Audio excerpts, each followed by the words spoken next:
Hey, Daniela here with Atto Aesthetics, and welcome to Spa Marketing School. This is a new series that we are putting on to teach you how you, the aesthetic provider, how to make more profit in your business. We want to give you bite-sized tips and tricks in 15 minutes or less. And today we are talking about five-figure mini events. So before I get into some of the best practices specifically around five-figure mini events, and when I'm talking about that, I'm talking about peel parties, I'm talking about very targeted events that we are hosting in our space. I want to zoom out and get really clear on the difference between an open house and a mini event. And that's where I see a lot of the mistakes happen. Um, an open house, we have to think about what is the purpose, what is the reason that we are doing this thing. So, our end goal, do we want brand awareness? Are we trying to attract new patients to our practice? Are we wanting to get a cash infusion? Are we introducing a new service to our practice? Do we have a new provider that we're wanting to get booked? So we need to first understand, like, what is our ultimate goal? And then we craft our offering around that particular thing. So let's use an example of saying that I have a new provider that I've hired and I want to make sure that they are getting busy. So if that is the goal, then a mini event is going to be a very clear targeted way that I can get people to that new provider. So when we're doing a mini event, our goal is typically going to be somewhere between 10 to 25,000 that we are creating. We're offering the deliverable that day. Oh, everybody gets to say hi to Gizmo. This is what happens when we're live. Say hi to Gizmo. So we're creating the offer, we're fulfilling the offer that day, and then we're looking to sell packages. This is the best example of this is a peel party. So we typically move into peel season September or October. This is when we see a lot of these peel parties happen. Shed the Dead is a very popular one to do in October. It's fun, it's themed, it gets people engaged. So let's say that we have a new provider we've brought on. We want to do a Shed the Dead party.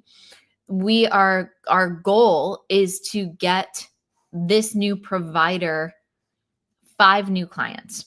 So we're going to look at our availability in our space. So you might be a solo, you might have a team of 12. Either way, you can use this same system, this same strategy to get your mini event full. Okay. So we are first going to set up the times based on room availability for every 30 minutes. So I may be doing a peel party from 1 to 4. I'm going to have an appointment at 1, an appointment at 1:30, an appointment at 2, an appointment at 2:30, etc. Now, if I have a second room that I'm using, then I would stagger those appointment times so that it's at 1:15, 1:45, 2:15, 2:45, so that when that patient comes out of the room, then we can have at least 15 minutes that we have our undivided attention on that person. Now, it's also nice to have them come in a little bit early if you do have a front desk or a different staff member that can prep them, that can help them cleanse their skin, that can talk to them about the specials or promotions that are happening on that particular day. So we're looking to kind of streamline this to make it as efficient as possible, where patient comes in, they meet with whoever is going to be prepping them, they go in, they receive their service, and then they're moving over into the what I'll call like the post sales, right? So they've received their service, and then we're talking to them about their packages or retail that we want them to purchase for that day. So the reason that chemical peels work so well for mini events is because we are looking for something that is going to be best received in a series. So we want to have their initial event at a deep discount, at a high perceived value, that we get them in, we talk to them about the benefits, and then we sell them the package to complete the series on the back end there. Okay. So that makes it work incredibly well. Let's say instead that you're wanting to do a really big brand awareness, you're wanting to attract new clients, new patients in your area. You really just need the big energy. These events it's like planning a wedding. So, but you can also do six figures at these events. I have worked at events that we did 300,000 in one night. And so it's incredibly possible. But it just takes a lot more planning. There's a bigger runway into, how am I marketing this? How am I making sure that people show up? How am I leading my team and all the different roles in it? So there's a lot that goes on into the preparation of that.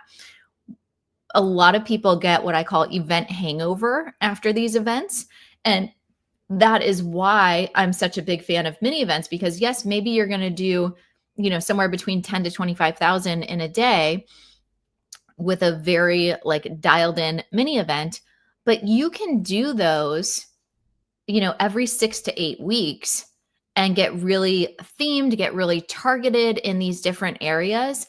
And over the course of time, you can still be making very similar to what you would make at an open house style of event without all of the stress. And I'll add in there the opportunity cost of, what other projects could you have accomplished if you were not spending so much time invested in, the open house type of event. So ideally, in a perfect world, I would see a practice doing one open house, typically towards the end of the year. This is going to be September, October, November is usually kind of the best 3 months to pick your open house time.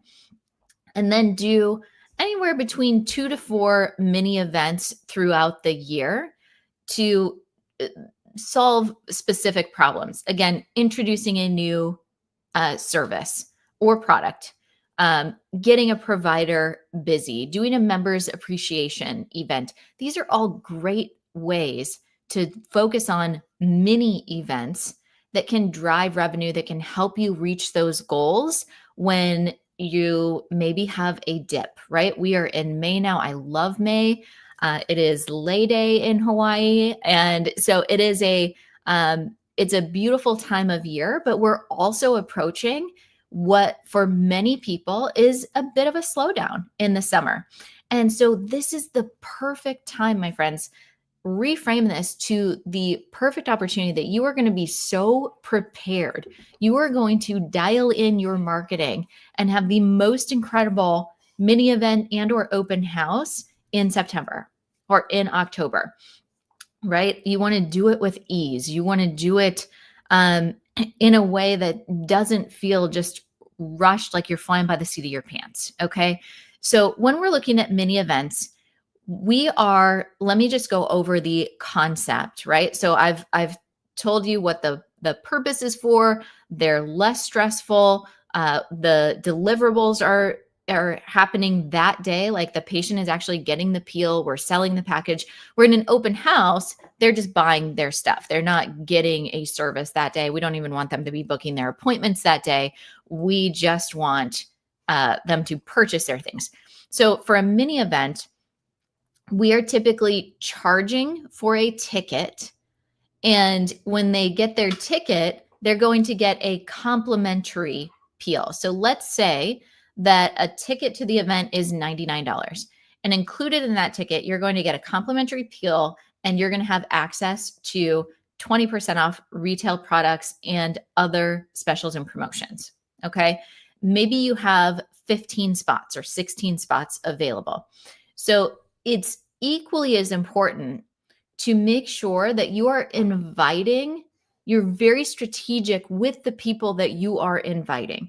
So we don't want to just put this up on social and be like, I hope I'm selling tickets. No, we want to pull through our list and we want to look at anybody that we know personally that is a patient of ours that would benefit from a peel. We want to look at anyone that has maybe had a peel before but hasn't had one for a while and are ready for a new series.